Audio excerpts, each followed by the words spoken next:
하나님의 말씀은 사도행전 18장 12절에서 17절의 말씀입니다. 신약성경 218면 사도행전 18장 12절에서 17절의 말씀을 찾아서 교독하시겠습니다. 사도행전 18장 12절에서 17절의 말씀입니다. 갈리오가 아가야 총독되었을 때 유대인이 일제히 일어나 바울을 대적하여 재판 자리로 데리고 와서 말하되 이 사람이 율법을 어기어 하나님을 공경하라고 사람들을 권한다 하거늘 바울이 입을 열고자 할 때 갈리오가 유대인들에게 이르되 너희 유대인들아 만일 무슨 부정한 일이나 괴악한 행동이 이었으면 내가 너희 말을 들어주는 것이 가거니와 만일 문제가 언어와 명칭과 너희 법에 관한 것이면 너희가 스스로 처리하라. 나는 이러한 일에 재판장 되기를 원치 아니하노라 하고 저희를 재판 자리에서 쫓아내니 모든 사람이 회당장 소스테네를 잡아 재판 자리 앞에서 때리되 갈리오가 이 일을 상관치 아니하니라. 아멘.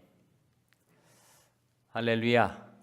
서로에게 평강의 복을 기원하는 마음으로 샬롬 인사 나누시기 바랍니다. 샬롬. 샬롬. 월요일 새벽 기도에 잘 나오셨습니다. 간밤에 단비가 왔죠.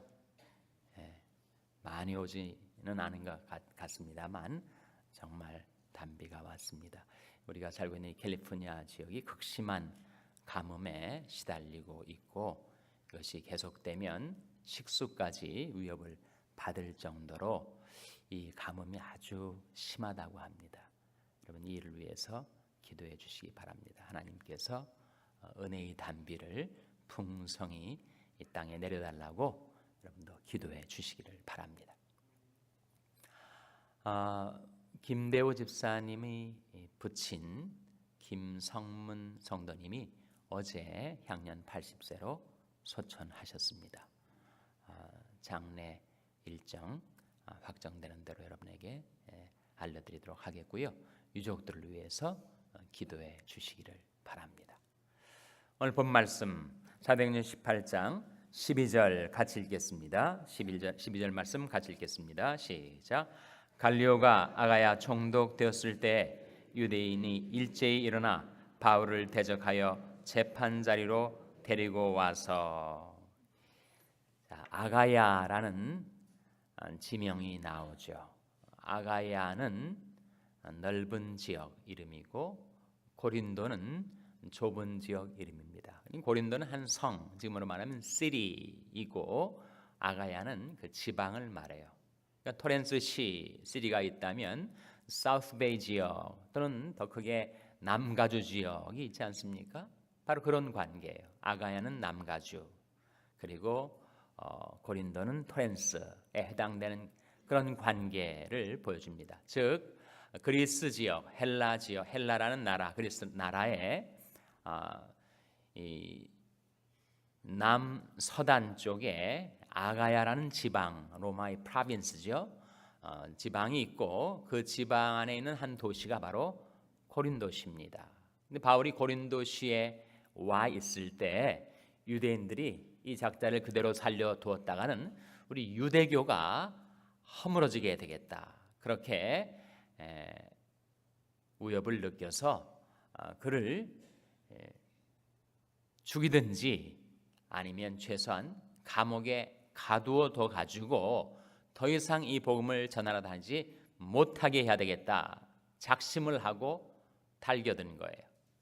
그래서 그 지방의 총독이었던 갈리오에게 바울을 잡아가지고 데리고 온 겁니다. 바로 그 말씀이죠. 갈리오가 아가야 총독되었을 때 아가라는 그 로마의 프로빈스를 관할하는 총독 프로칸슬로 있었을 때 유대인이 일제히 일어나서 바울을 대적하여 재판 자리로 데리고 온 겁니다. 그래서 그를 송사하고 정죄해서 감옥에 가두든지 처단을 하든지 하려고 시도한 것이죠. 여기 나온 이 갈리오라는 아가야 총독은 일반사에 나오는 저명한 로마의 철학자 세네카의 형제로 알려져 있습니다. 그 갈리오가 아가야의 총독이었을 때 이 사건이 터진 겁니다. 그 다음 말씀 13절에 보시면 그 유대인들이 바울을 송사하면서 말하기를 이 사람이 율법을 어기어 하나님을 공경하라고 사람들을 권한다. 그러니까 하나님을 공경하라고는 권하는데 율법과 against, 율법에 거슬려서 율법에 어긋나게 하나님을 공경하게 말한다. 그렇게 바울을 정죄하는 거예요. 율법을 어겼다라는 이 대목은 바울이 무엇을 두고 유대인들이 지금 송사하는 걸까요? 바울이 이방인들이 구원을 받고 하나님을 공경하려 할 때 그들이 무엇을 받지 않아도 된다고 바울은 가르친 겁니까? 할례를 받지 않고 하나님을 공경할 수 있다라는 것이 바울의 입장이었는데 유대인들은 그야말로 할례, 율법 준수는 유대교의 핵심이기 때문에 그것을 생략한 채 하나님을 공경하는 도를 가르치는 바울이 이 복음 증거야말로 유대교의 뿌리를 뒤흔들어 놓는 그런 처사라는 거죠. 묵과 못하겠다. 어떻게 율법을 거스려서 하나님을 공경하라고 그렇게 온 세상을 다니면서 복음을 전한단 말인가? 이 자를 용납할 수가 없는 것입니다. 그렇게 총독한테 고자질을 한 거예요. 그래서 바울이 그것을 디펜스하려고 할 때 갈리오가 말을 합니다. 14절 보시면 바울이 입을 열고자 할 때 갈리오가 유대인들에게 이르되 너 유대인들아 만일 무슨 부정한 일이나 괴악한 행동이었으면 내가 너희 말을 들어주는 것이 가거니와 만일 문제가 언어와 명칭과 너희 법에 관한 것이면 너희가 스스로 처리하라. 나는 이러한 일에 재판장 되기를 원치 아니하노라 하고 그 재판을 열어주지 않습니다. 그리고 그 자들을 다 재판정 자리에서 몰아내는 거예요. 그래서 바울이 아주 심각하게 위험에 처해 있다가 극적으로 풀려나게 된 것입니다. 그래서 역사적으로 일어났던 사건은 이와 같이 자세하게 그것이 언제 일어났고 어느 장소에서 일어났고 또 어떤 이유로 일어났고 그 결과가 무엇인가 하는 것들을 이렇게 짧은 지면에 상세하게 누가가 기록을 하고 있는 것입니다. 이 사건 속에서 우리가 주목하고자 하는 것은 고린도 지역은 그야말로 세속의 도시, 향락, 쾌락, 그리고 우상 숭배가 넘쳐나는 세속의 도시. 그러다 보니까 거기 살고 있는 유대인들도 그렇고 이방인들도 그렇고 그야말로 무지막지하고 극악한 사람들이 있어서 바울이 생명의 복음을 전파할 때 그가 생명의 위협을 받을 정도의 그런 도시였습니다. 바울도 인간이기 때문에 인간 또 연약하기 때문에 마음속에 두려움이 있었겠죠. 그렇게 생각할 수도 있었을 것입니다. 바로 그때 주님께서 그 상황과 바울의 마음을 아셨든지 주님께서 바울에게 나타나신 거예요. 어떻게 나타나셨다고요? 환상 가운데 9절과 10절이죠. 사도행전 18장 9절 10절에 바울에게 나타난 주님께서 뭐라고 말씀하시는지 다시 한번 주목해 보시기 바랍니다. 9절 10절 말씀 같이 읽습니다. 시작. 밤에 주께서 환상 가운데 바울에게 말씀하시되 두려워하지 말며 잠잠하지 말고 말하라. 내가 너와 함께 있음에 아무 사람도 너를 대적하여 해롭게 할 자가 없을 것이니 이는 이 성중에 내 백성이 많음이라 하시더라. 그것이 바로 주님께서 환상 가운데 바울에게 나타나셔서 말씀하신 내용입니다. 두려워하지 말며 잠잠하지 말하여 해롭게 할 자가 없을 것이니 이 성중에 내 백성이 많음이라 하시더라.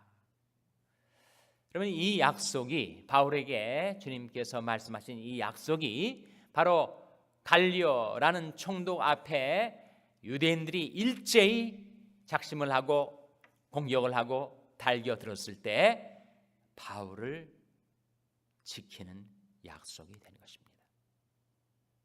너와 함께 있음에 아무 사람도 너를 대적하여 해롭게 할 자가 없다.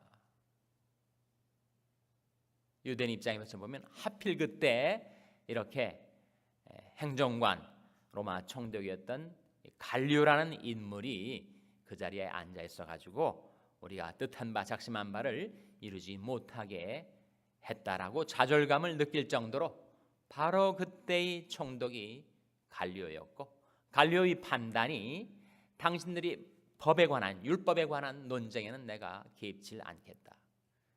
치안에 관계된 것, 행정 질서에 관계된 것 또는 거역한 범죄에 대한 것이라면 내가 재판을 하겠지만 당신들이 이름이나 명칭이나 당신의 율법에 관한 것이라면 내가 상관치 않겠다. 그래서 바울이 풀려나 영적인 물리적 바울에게 엄청난 영적인 물리적인 공격이 가해 왔었지만 바울이 무사히 풀려난 것, 고린도라는 그 같은 죄악 많은 도시에 1년 6개월이 넘도록 바울이 복음을 전파하는 동안에 단 한 번도 그를 해롭게 할 자가 없도록 주님께서 막아주시고 지켜주신 것은 바로 약속의 성취라는 것이죠.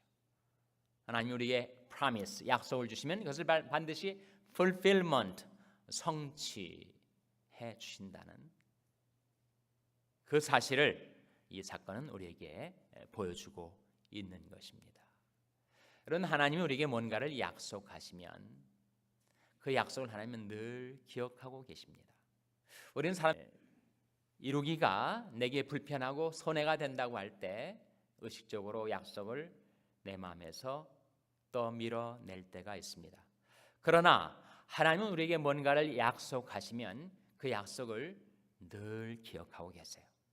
그리고 영원히 기억하십니다. 시편 111편 5절 말씀 보시기 바랍니다. 시편 111편 5절 말씀.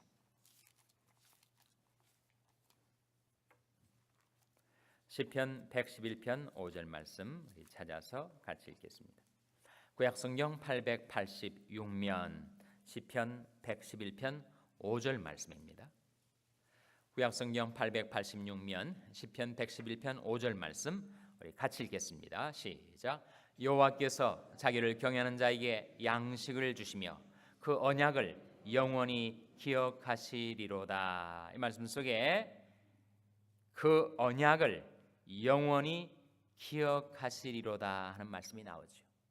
하나님께서 우리와 세우신 언약을 영원토록 기억하신다는 말씀입니다. 근데 이 말씀 속에 담겨진 또 한 가지 의미는 하나님은 늘 우리에게 해 주신 약속을 늘상 기억하며 사신다는 거예요. He is ever mindful of his covenant라고 얘기하고 있습니다. 늘 우리와 하신 약속을 늘 기억하고 계세요. 우리는 약속을 해놓고도 잊어버리고 살지만 하나님은 그 약속을 하신 그 약속을 늘 기억하시고 하나님의 때 하나님의 방법으로 in his time, in his way 꼭 fulfill 하신다, 꼭 성취하신다 라는 사실입니다. 바울에게 주님께서 나타나셔서 두려워하지 말며 잠잠하지 말고 말하라. 내가 너와 함께 있음에 아무 사람도 너를 대적하여 해롭게 할 자가 없을 것이다 약속하시고서는 바울에게 그런 위협이 다가왔을 때 그 약속을 주님께서 지키시고 실행하신 것이죠. 주님과 우리 차이입니다. 하나님은 인생이 아니시니 시건치 않으시고 인자가 아니시니 후회가 없으시도다. 지금 말씀하신 바를 행치 않으시며 하신 말씀을 실행치 않으시랴. 시건이라는 말 있지 않습니까? 먹을 식자에 말 언자. 말을 해놓고 그냥 말을 먹어버린단 말이에요. 희한하게도 영어에도 똑같은 표현이 있어요. Eat the word라는 표현이 있습니다. 말을 먹어버리는 거. 하나님은 인생이 아니시니 시건치를 않으신다. 하나님 우리에게 약속을 하신 것을 하나님은 반드시 기억하셨다가 약속대로 이루어 주신다는 것입니다. 그래서 이 아침에 저는 세 가지 약속을 여러분과 함께 기억하고자 합니다. 하나님 그 약속을 기억하고 계시고 하나님께서 그 약속을 우리를 위하여 이루어 주실 세 가지 약속. 첫째는 야고보서 1장 5절 말씀입니다. 한번 찾아보시기 바랍니다. 야고보서 1장 5절 말씀. 야고보서 1장 5절 말씀은 신약성경 370면입니다. 신약성경 370면. 야고보서 1장 5절 말씀 찾아서 같이 읽겠습니다. 신약성경 370면 야고보서 1장 5절 말씀 같이 읽겠습니다. 시작. 너희 중에 누구든지 지혜가 부족하거든 모든 사람에게 후히 주시고 꾸짖지 아니하시는 하나님께 구하라 그리하면 주시리라 하신 약속입니다. 구하라 그리하면 주시리라 하는 약속인데 뭘 구하라고요? 지혜를 구하라. 지혜는 왜 구하는 거죠? 내가 사람들 앞에 인텔리전트하게 나타나 보이기 위해서 구하는 것이 아니고 우리 삶에 행하신 하나님의 뜻을 분별하기 위해서 지혜를 구하는 거죠. 그런 중 너희가 어떻게 하는 것을 자세히 주의하여 지혜 없는 자 같이 말고 오직 지혜 있는 자 같이 하여 세월 아끼라 때가 악하니라. 그러므로 어리석은 자가 되지 말고 오직 주의 뜻이 무엇인가 이해하라고 말씀하십니다. 그래서 우리가 지혜를 구하는 것은 우리를 향하신 하나님의 뜻을 분별하기 위해서, 그것이 하나님의 뜻에 합치되는 간구이기 때문에 하나님께서 풍성히 응답해 주신다고 확실하게 약속하고 있는 말씀입니다. 우리는 다 지혜가 부족해요. 하나님 뜻 분별에 있어서 참 약합니다. 너 중에 누구든지 지혜가 부족하거든 모든 사람에게 후히 주시고 꾸짖지 아니하신 하나님께 구하라 그리하면 주시리라. 하나님이 약속을 우리에게 해주셨으니 그 약속을 하나님 늘 기억하고 계시고 그 약속을 의지해서 하나님 앞에 그대로 이루어 달라고 간구하는 자녀들의 기도를 들어주신다는 말씀이에요. 두 번째는 예레미야 33장 3절입니다. 제가 세 가지 약속을 이 아침에 함께 찾아본다고 했었죠. 두 번째는 예레미야 33장 3절 말씀입니다. 예레미야 33장 3절 말씀은 구약성경 1105면입니다. 구약성경 1105면. 예레미야 33장 3절 말씀입니다. 외우기도 쉽지 않아요? 333. 예레미야 33장 3절 말씀 같이 읽겠습니다. 시작. 너는 내게 부르짖으라. 내가 내게 응답하겠고 내가 알지 못하는 크고 비밀한 일을 내게 보이리라. 이 말씀 속에 너는 내게 뭐라고 하셨습니까? 부르짖으라. 내가 내게 응답하겠고 네가 알지 못하는 크고 비밀한 일을 내게 보이리라. 우리가 부르짖어 간구할 때 우리 간구의 내용에 대해서 그대로 응답해 주실 뿐만 아니라 우리가 알지 못하던 크고 비밀한 장래 일까지 비전까지 하나님께서 우리에게 나타내 보여주시겠다는 약속이죠. 하나님이 우리에게 이 약속을 하셨으면 그 약속을 늘 기억하시고 우리가 이 약속대로 약속을 의지해서 하나님 앞에 부르짖을 때 하나님께서 약속대로 이루어 주신다는 거예요. 세 번째 약속 시편 37편 5절 6절 말씀입니다. 찾아보시기 바랍니다. 시편 37편 5절 6절 말씀 찾아서 같이 읽겠습니다. 구약성경 827면 시편 37편 5절 6절 말씀